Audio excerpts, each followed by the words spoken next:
Ciao a tutti, sono Paolo e faccio il pittore. Nel video di oggi vediamo come fare la mestica tradizionale. Nel sondaggio che ho fatto qualche giorno fa, questo video è arrivato secondo. Uscirà tra un po' anche il video su come fare l'imprimitura, il gesso acrilico. E avevo anche fatto un video sulla mestica, su come riciclare i colori ad olio, però questo tipo di preparazione è qualcosa di un po' più raffinato. Vediamo perché. Andremo a utilizzare dei pigmenti, nello specifico una ventina di grammi per un 30x40 cm. Olio di lino, trementina e poi avremo bisogno di un pestello per pestare i pigmenti e una lastra e poi dei pennelli per stendere il colore e per sfumarli. Questa preparazione va fatta se dipingiamo ad olio e può essere fatta sulle tele già preparate dove c'è del gesso. Teoricamente prenderebbe anche sul legno senza dare una preparazione, però andrebbe fatta l'imprimitura con del gesso acrilico, va anche bene, però meglio se facciamo il gesso di Bologna e la colletta poi per preparare il legno al meglio, che sarà proprio quella che utilizzerò in questo video. Per entrare nello specifico, i pigmenti che vado ad utilizzare sono 15 grammi di bianco di titanio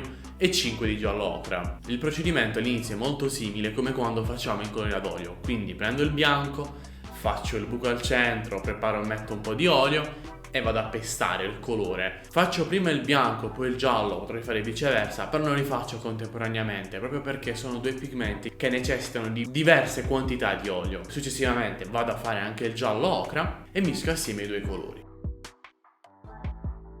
Potremmo sostituire il giallo ocra con della terra d'oro bruciata, con del rosso o una terra di siena, però il bianco va mantenuto proprio perché rende coprente la mestica. Quindi uniti con la spatola i due colori vado a pestare nuovamente in tutto il composto così da renderlo il più liscio possibile, per poi successivamente aggiungere una quantità di trementina che vada a rendere il colore meno denso però nemmeno liquefatto. Per intenderci, quando prendiamo con la spatola il colore, questo tenderà a cadere, però non sarà liquido, sarà comunque cremoso. Possiamo dire che la nostra mestica è fatta.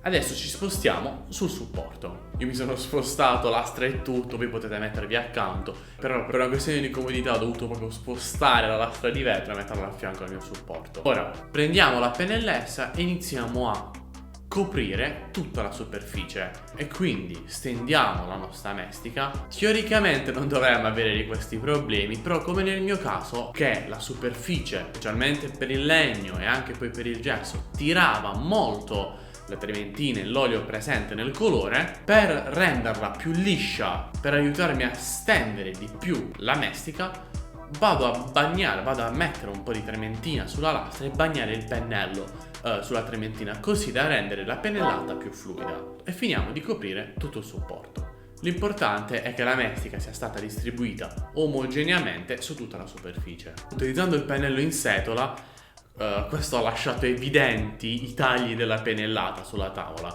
Utilizzando poi il pennello in tasso, che sono andato poi a bagnare con la trementina proprio per renderlo ancora più liscio perché tirava molto, beveva molto la superficie, sono andato a sfumarla. E quindi, completata questa operazione, coperta tutta la superficie, lasciamola asciugare per diversi giorni. E una volta asciugata, la superficie si presenta così, di un tono delizioso, molto bello. Sicuramente ci andrò a fare qualche ritratto e magari utilizzerò i miei pastelli ad olio, quelli che ho fatto io, per disegnarci sopra. Fatemi sapere se vi piacerebbe vedere un video su come realizzare i pastelli ad olio. E questo era come fare la mestica tradizionale.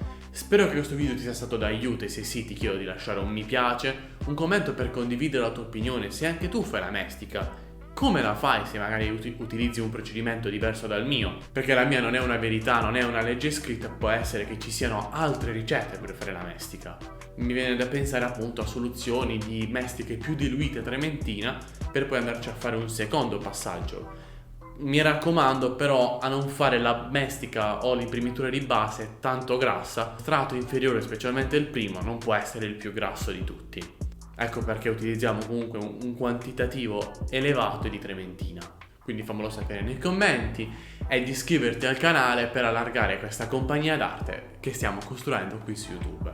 Grazie se hai visto questo video, arrivederci.